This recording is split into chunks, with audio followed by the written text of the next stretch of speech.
Hello. Happy Wednesday. What a week.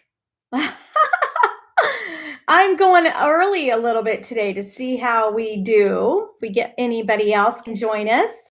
Otherwise, I'm going to upload it and I'll upload it at noon, our normal time. So I want to say welcome. I am so glad that you're joining me. I'll wait a couple minutes. We are going to talk all about family fun, how to make your relationships with your family better. I just wrote an article on this, and I thought this was so good to share with you today because it's so practical and it is so powerful. You will definitely want to try this. Super simple, but super powerful, because who hasn't noticed that you are, shall we say, you may not always be the best person when you're with your family. It's like, I feel like sometimes it's this magnet. But you know what? I am going to edit this out and I'm going to get us started. I'm going to go ahead and get us started with the regular video so that I can edit this and make it work as an uploaded video. So, okay, here we go. Welcome. I'm so glad you're here. We are all things family relationship today. How to get along better with your family by doing the simple 3 steps that I am going to share with you today. It's pretty easy. It's pretty simple. Look at Lovey in the background.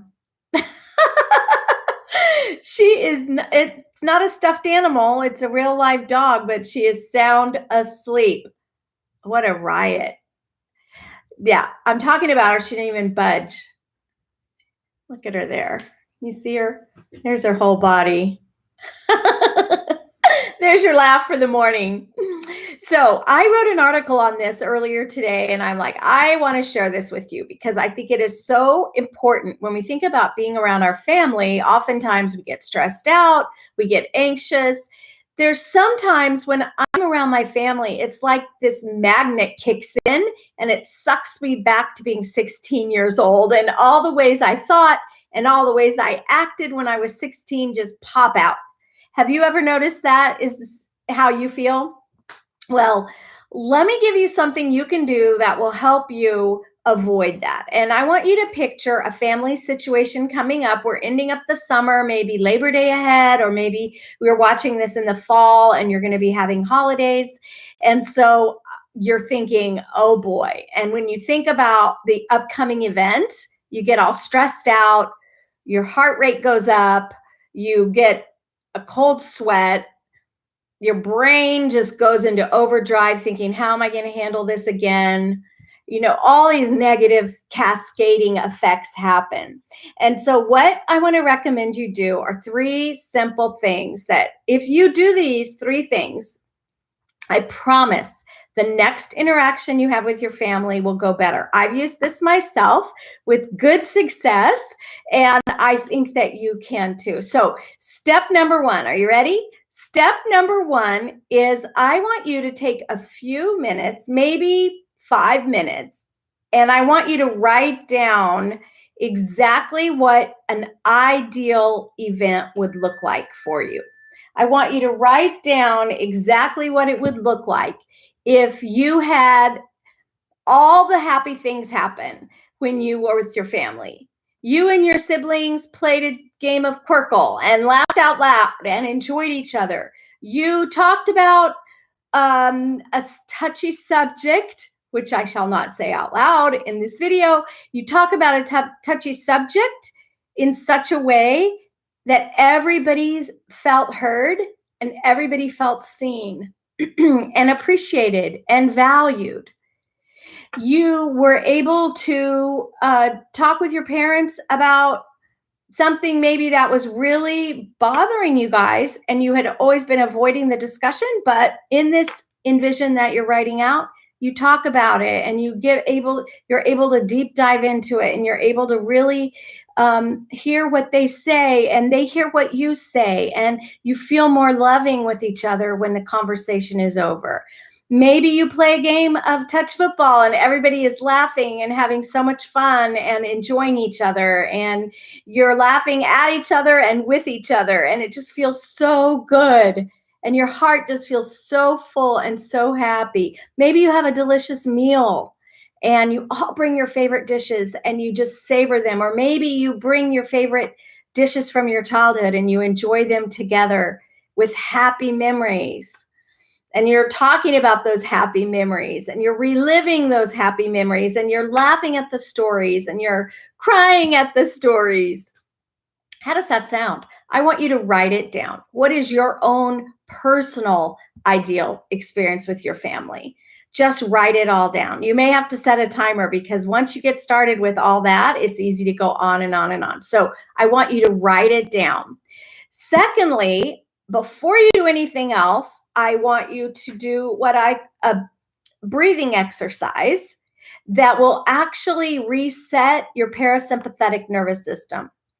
And the way that you do that is you breathe in for 5, you hold it for 6,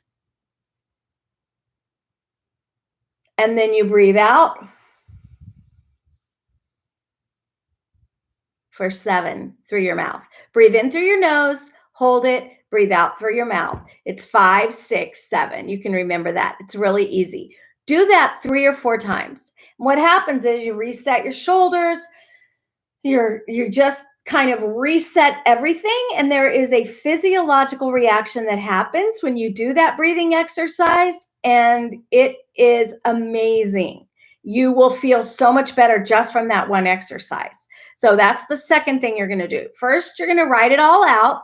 Second, you're going to do your breathing exercise. And then once you've finished with that, I want you to take what you've written and I want you to read it and say it out loud. I want you to read it and say it out loud because there's something about hearing it that makes it seem real. And I want you to feel the feelings. I want you to let yourself sit with the feelings. Like, what would it feel like if you were all gathered around the table laughing together, laughing to the point where you're almost crying? And really think about that as read it out loud. Hear yourself talk about it. Hear yourself tell that story. Feel the feeling. So in essence, what you're doing is you're practicing in advance what will happen the day of the event. And if and when it doesn't work exactly like that, you can kind of recalibrate yourself so that you can put yourself back into that happy mindset that you've had during your practice session. It's amazing because once your body's gone through it, it's familiar with it. And so it's easy to pull yourself back into that. So it's a simple strategy. 1, envision it, write it down. 2, take your breathing and make your body work for you as you prepare your mind. And 3, practice out loud what is going to happen the day of the event. You can use this for anything. Say it feels like every time you see your mother, you get into a disagreement. So use this little technique to picture yourself having a positive interaction. And here's a little secret. It doesn't have to just be with your family. It could also be with your coworker. It could be with a boss. It could be with someone that you see all the time. You don't know them, but you see them all the time, but it's like a negative. Maybe it's a neighbor. I don't know. But wherever you have a situation and interaction with a person that is not going the way that you want it to go, you can use this technique to change things around so that you have a more, what's my favorite word? Positive outcome. All right, my friend, I hope you have a great week and I'll see you again here next week. Bye-bye.